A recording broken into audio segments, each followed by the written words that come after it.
Dear students, अभी यहाँ पर एक प्रश्न है आप लोगों के सामने। सातवां नंबर का प्रश्न है, प्रश्नावली 3.5 का। और इसमें कह रहा है कि एक स्कूटर के भाड़े में नियत भाड़ा और किलोमीटर में तय की गई दूरी के भाड़े जुड़े हुए हैं।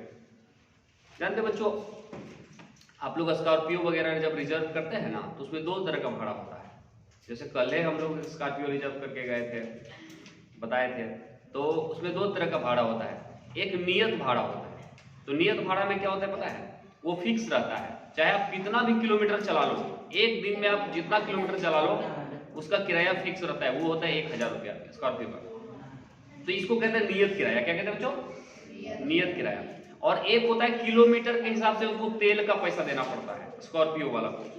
तो तेल के हिसाब से प्रति किलोमीटर के हिसाब से देना पड़ता है, ठीक है। तो 2 तरह के भाड़ा होते हैं। उसी प्रकार यहाँ पर स्कूटर वाला को भी 2 तरह का किराया देना पड़ रहा है, ठीक है। एक तो नियत भाड़ा और एक प्रति किलोमीटर। तो इसको मान लेते हैं। सबसे पहले क्या मानते हैं? माना कि स्कूटर का जो नियत भाड़ा है उसको मान लेते हैं, ठीक है बच्चों।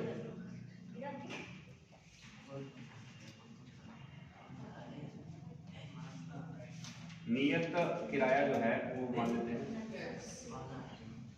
बराबर x रुपया। क्या मतलब दिन भर के लिए आप स्कूटर ले जाओ, x रुपया आपको लगेगा, बाकी किलोमीटर के हिसाब से अलग लगेगा। और आगे हम लिखेंगे प्रति किलोमीटर, प्रति किलो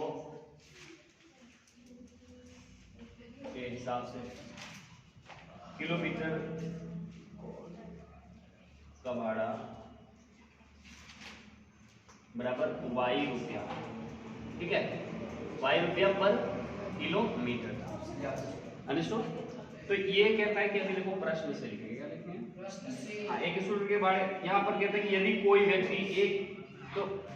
व्यक्ति है जो कि 12 किलोमीटर चलकर 45 रुपया लेता है,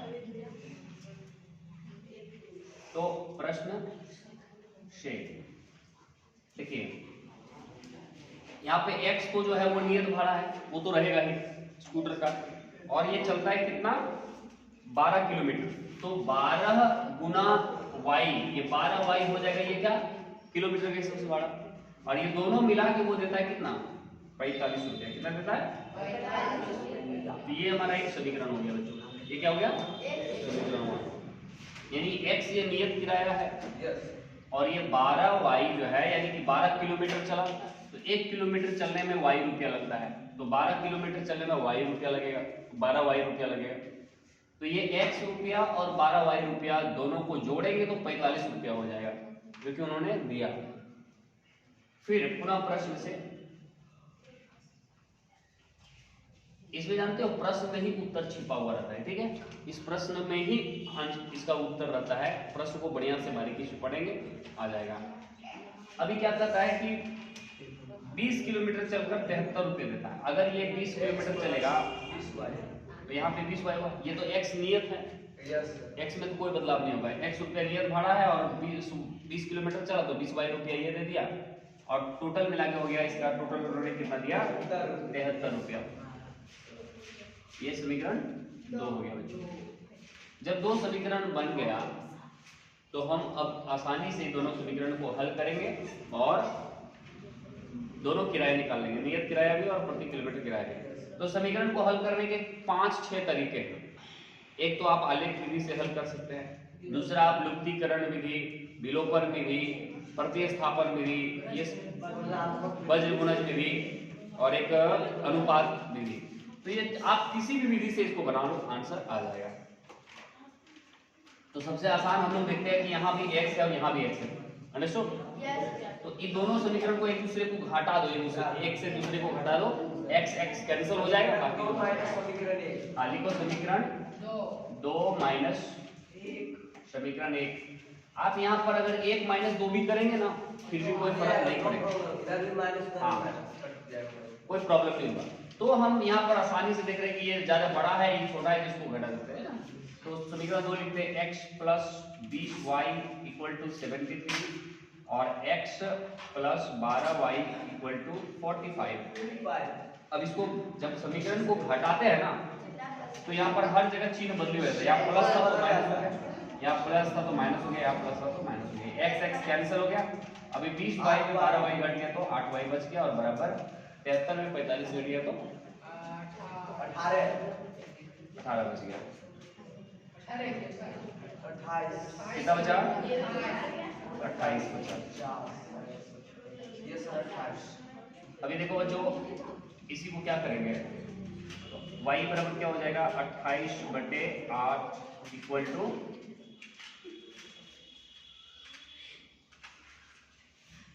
7/2 हो जाएगा। कितना हो जाएगा बच्चों?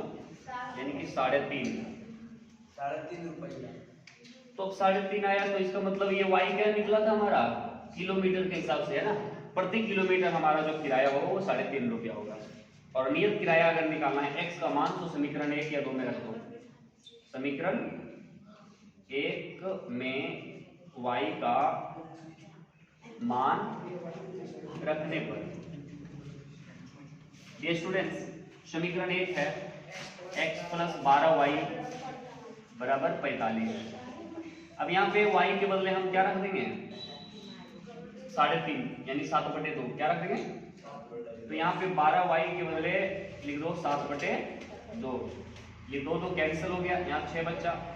फिर x बराबर कितना हो जाएगा 42 और इधर माइनस में चल जाएगा तो 45 माइनस 42 बराबर कितना 3। तो ये 3 रुपया जो है इधर लिख देंगे। अतः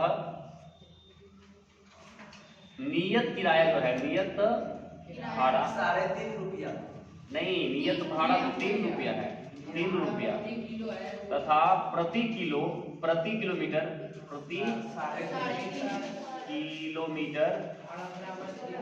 हाँ 3.5 रुपया प्रति किलोमीटर भाड़ा बराबर 3.5 रुपया। ठीक है बच्चों, 3.5 रुपया प्रति किलोमीटर और नियत भाड़ा 3 रुपया। अंडरस्टूड। अब आप इसकी जांच भी कर सकते हैं, सत्यता की जांच कर सकते हैं कि ये सब प्रश्न हमारा सही बना या गलत, सही हमने सॉल्व किया या गलत, इसकी जांच भी कर सकते हैं।